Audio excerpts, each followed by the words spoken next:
A cabra sedenta.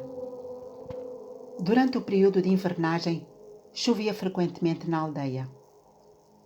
Agora, os habitantes locais tinham a missão de receber calorosamente a família que tinha acabado de chegar da cidade grande e que não se deslocava à terra desde as cerimónias fúnebres do avô, 10 anos atrás.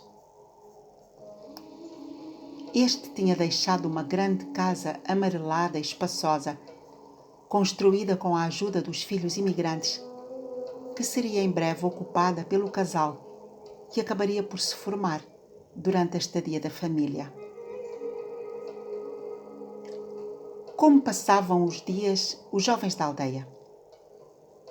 Conversavam sobre futebol, sobre as colheitas, sobre as raparigas da aldeia e da cidade. Visitavam os anciãos e combinavam alguns passeios pelas aldeias próximas. As mulheres, sobretudo as mais velhas, confabulavam entre si para fomentar uniões que acabariam por desembocar em casamentos. Alguns rapazes pensavam ter já encontrado o amor junto de alguma companheira de estudos.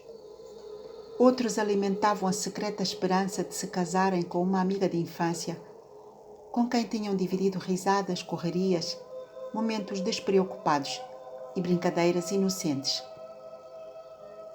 Mas entre os aldeões mais antigos e tradicionais, a vida seguia um rumo diferente, com regras rígidas, tacitamente aceites, pensadas para garantir a sobrevivência, a continuidade e estabilidade das famílias e a vida em comunidade.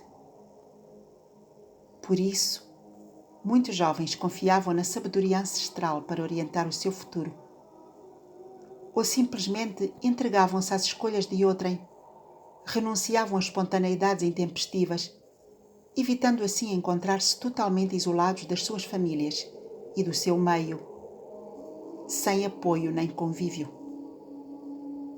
A aldeia estava muito arredada da modernidade, da influência do Ocidente, de outras culturas, línguas e religiões. Era um mundo à parte, muito pequenino, estreito e estrito, sufocante, que também podia mostrar-se muito alegre e acolhedor para quem se moldasse a ele, sem se questionar. As mulheres cozinhavam maravilhosamente pratos da terra e sabiam receber os forasteiros como ninguém. Os recém-chegados sentiam-se obrigados a provar essas receitas divinais, sem descartar nenhuma, para não melindrar os anfitriões, os quais vigiavam zelosamente os seus movimentos, julgando-os pelas pequenas atitudes e olhares. Seria uma ofensa grave recusar uma refeição, um gesto hostil, dificilmente perdoado. Os que tinham escolhido emigrar estavam mais libertos dessas obrigações sociais. Mantinham contacto com a aldeia, enviando regularmente algum dinheiro à família, construindo, comprando terrenos e fazendo visitas ocasionais durante as férias. Talvez pensassem em regressar aí no futuro, mas enquanto isso não acontecesse, estavam livres das rotinas daqueles que nunca tinham saído da terra, uma espécie de ilhota que aprisionava e apertava como o abraço do urso. Uma cabra rondava a aldeia havia já vários dias, aproximando-se de um grupo de jovens que conversava animadamente. Nunca ninguém a tinha visto naquele local. Parecia sedenta, muito magra, com as costelas a furarem-lhe a pele, procurando afoitadamente as pequenas poças de água que se formavam em concavidades do terreno atrás das esparsas moradias. Casas e terra ostentavam a mesma cor barrenta e mal se distinguiam umas das outras, formando uma mancha acastanhada de vários tons, ora mais aguada, ora mais escura.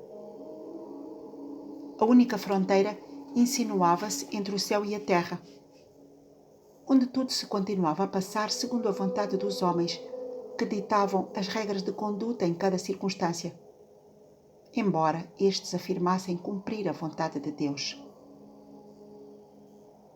quando o mais novo dos rapazes preparava o chá para o grupo, ouviu-se uma voz rofanha saída não se sabe de onde. Hoje à noite vou seguir viagem por terras desconhecidas. Aquele que quiser descobrir também o seu caminho, que me acompanhe. Todos se calaram subitamente, tentando perceber de onde vinha a voz, até que testemunharam pela primeira vez um espetáculo inusitado. Uma cabra dirigia-lhes a palavra na sua língua natal. Desataram a fugir cada um para seu lado, e apenas um jovem se manteve quieto e sereno. Quem és tu? E o que queres de mim?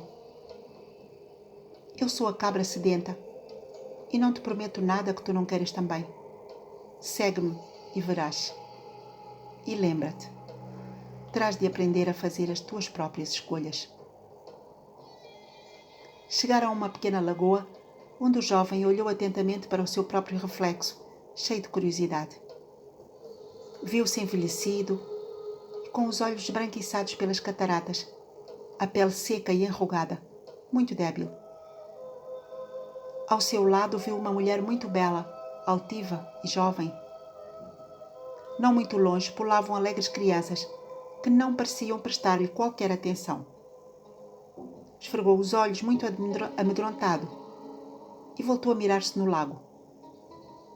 Viu então um jovem magro e forte, com ar bondoso, de lábios grossos e dentes grandes, ruminando palavras amáveis como um camelo, marchando em passo lento e amparado por uma velha mulher ressequida pelo passar dos anos, mas que apesar de tudo conservava ainda claros vestígios de uma rara beleza e uma infinita ternura no gesto. Nessa imagem não viu qualquer criança, mas apenas uma pequena horta e uma grande casa amarelada e espaçosa ao fundo. A cabra bebia sofregamente a água límpida e cheia de sons musicais, sem sequer olhar para ele, ignorando completamente a sua presença. O jovem pediu-lhe para ajudá-lo a interpretar aquela estranha visão, mas a cabra continuou a sua rotina mecanicamente, bebendo e mastigando uma espécie de capim, com o qual se entretinha há horas. Tinha perdido o uso da fala humana e agia como qualquer vulgar cabra em qualquer parte do mundo. Entregue repentinamente a um cansaço brutal, o jovem deitou-se a repousar e continuou, através de um atribulado sonho, meio a dormir, meio acordado, a tentar encontrar um significado para aquela invulgar epifânia. Quando acordou não havia sinais da cabra, e mercê de um sentido de orientação que desconhecia em si, conseguiu chegar à aldeia, onde a mãe, os amigos e os restantes aldeões o aguardavam com ansiedade. Entretanto, espalhara-se já a notícia da cabra sedenta, que falava como as pessoas e que muitos acreditavam ser uma perigosa feiticeira. No dia seguinte, a aldeia parecia ter retomado a sua normalidade e penoso marasmo.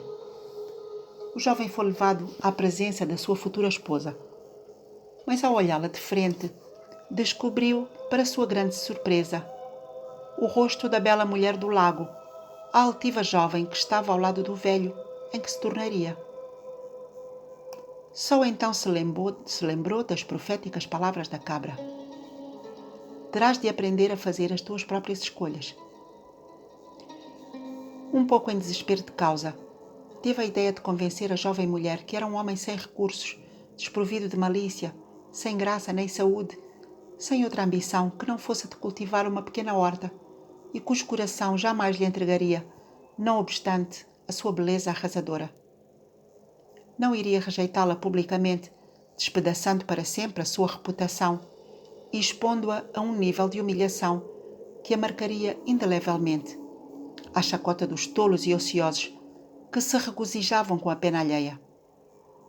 Mas, ao contrário do que temia, a jovem sentiu-se muito aliviada e livre, pois não desejava mais do que ele aquele compromisso forçado.